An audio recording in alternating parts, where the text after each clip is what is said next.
Okay, just follow-up video to the one I did yesterday, this time more focused just on making a fairy effectively a member of the Demi-monde as a player character. So this is if you want to play a half fae or a lower fae, or you want to play what's called a quiet person, who are the people who live in the sort of underground below London and have magical abilities of their own.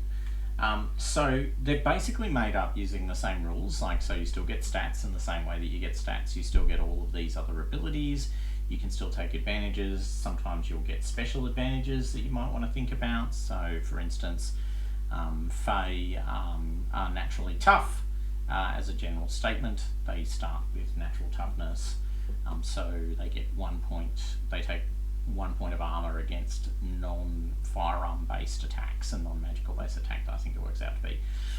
The other thing that's going for them that's quite unique is this thing called the luck of the Demi-monde. It is probably their core ability, outside obviously of being cool. So what does that mean? So unlike humans, and including magical humans, luck refreshes every day at the same time for the Demi-monde, and it fully refreshes. So, and it's always equal to their power.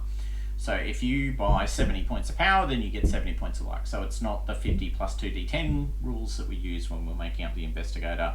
It's defined using power. Luck is used to empower Demi-monde's fairy abilities. Fairy abilities for the fae types, not the quiet persons, who we'll talk about in a second, are projected through what's called an affinity. So you're a kind of fairy, you're a water fairy, or you're a fairy that's particularly good with mechanical things, or you're a fairy of fire, or whatever. And you get to burn your luck to generate sort of magical effects. Now, if you have a look at the character sheet, and we just scroll down the bottom here, you'll see that you've got this thing called manifestations. That's what I'm talking about. So you get a manifestation to do a minor effect, it costs you 5 luck points. To do a significant effect, it costs you 20 luck points. So you can basically throw magic around a little bit like a spellcaster, but not quite. And it has to be within your affinity. The other thing that separates you as a fairy from other creatures is often you'll be vulnerable to iron, so you'll actually have a disadvantage called vulnerability to iron, which means you take more damage and you function less well when surrounded by iron. You get sense vestigia for free at 60%, so like a mage does. So when you take a mage and you take magical skill, you get sense vestigia at 60 for free. Same thing applies to fairies, they get 60 as well.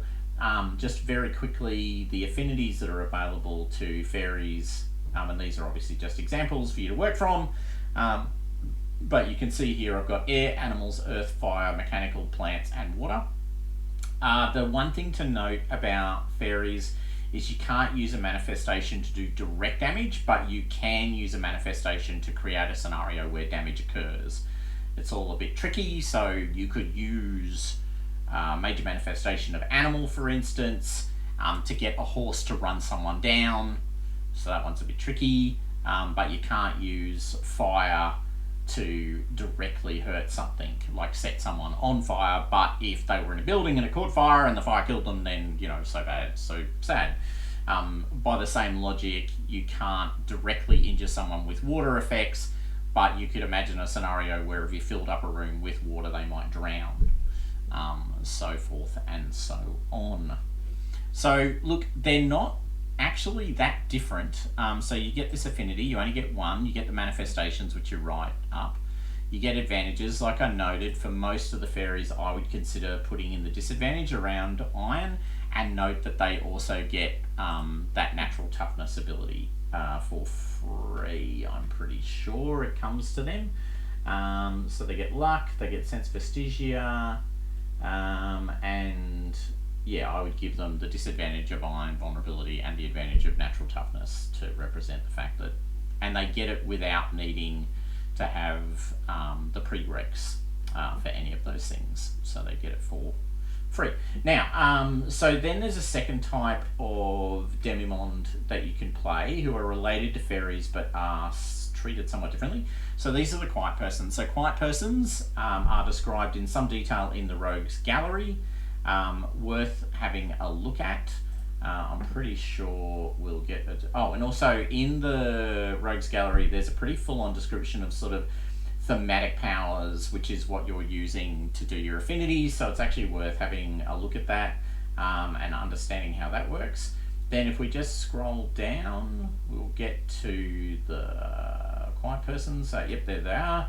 They look kind of funky. They all look like jazz players apparently, jazz musicians.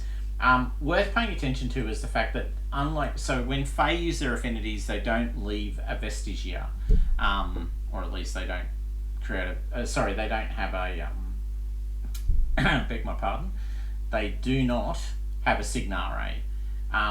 With quiet persons, for reasons that are not quite clear but may have something to do with the fact they're not fairies per se, they actually have a vestigia, so they always leave a sign of magic. Now, when you create your own, you can either inherit the vestigia that all quiet persons get, which is this momentary blast of heat, the smell of a pigsty, because they tend to work in metal and they have giant albino pigs that they run around with, or you can create your own using the tables that you saw for magic yesterday. Just on the other thing,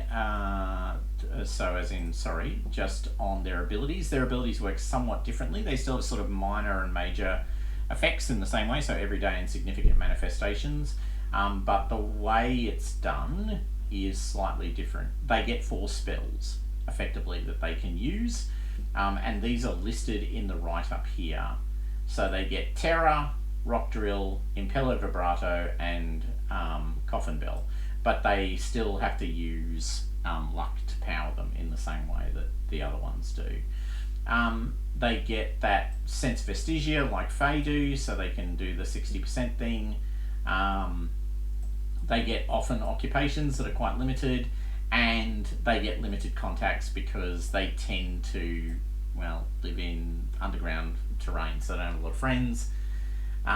They can have, and this is obviously if you're playing a quiet person, they can also have a sensitivity, which means they can see pretty well in low light conditions, not in perfect darkness, and they see pretty poorly in really brightly well lit conditions. So like the middle of the day is not their friend, so they get an advantage dice when they're in low light and a disadvantage dice when they're in bright light. So bit cool, bit of fun. Just note that I didn't say this before, but fairies obviously with contacts, they get contacts that maybe humans don't get because they actually know who they are.